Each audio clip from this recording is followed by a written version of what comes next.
ప్రతిష్టాత్మక ICC championship final మ్యాచ్లో సిక్సర్లతో విరుచుకుపడిన హార్దిక్ పాండ్యా అనూహ్యంగా అవుట్ కావడంపై భారత క్రీడాలోకం ఎంత షాక్కు గురైందో చెప్పనక్కర్లేదు.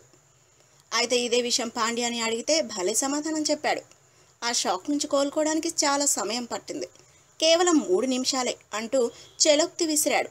డ్రెస్సింగ్ రూమ్లోకి వెళ్లేంతవరకు చాలా చిరాగ్గా తిట్టుకుంటూ కనిపించిన పాండ్యా నాటి ఘటనపై స్పందిస్తూ కోపాన్ని వెల్లడి చేసే క్రమంలోనే అలా చేశాననుకుంటూ ప్రత్యేకించి లేదా కావాలని అలా జరగలేదు. నా నిజ జీవితంలో కూడా ఎప్పుడూ అలాగే ఉంటా. అంతలోనే తీవ్ర కోపం ముంచుకొస్తుంది, మళ్ళీ కొద్ది నిమిషాల్లోనే చల్లబడి నవ్వుతాను. ఆ రోజు కూడా డ్రెస్సింగ్ రూమ్కి వెళ్ళాక అవుట్ అయిన విధానం గుర్తు చేసుకుని తెగ నవ్వుకున్నాను.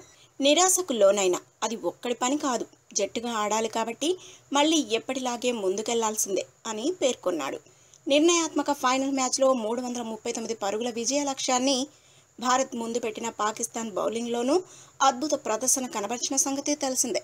మహ్మద్ అమీర్ టాప్ ఆర్డర్ను టపటపా పడగొట్టగా హసన్, షదాబ్ ఖాన్ ఇద్దరు మిడిల్ ఆర్డర్ను కుప్పకూల్చారు. దీంతో 17 ఓవర్లకే 6 వికెట్లు కోల్పోయిన ఇండియా 72 పరుగులు మాత్రమే చేయగలిగింది.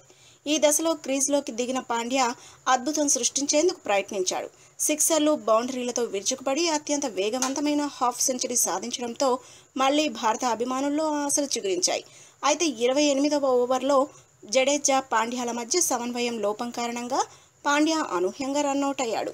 If you like the video, please like us and subscribe Tollywood Nagar.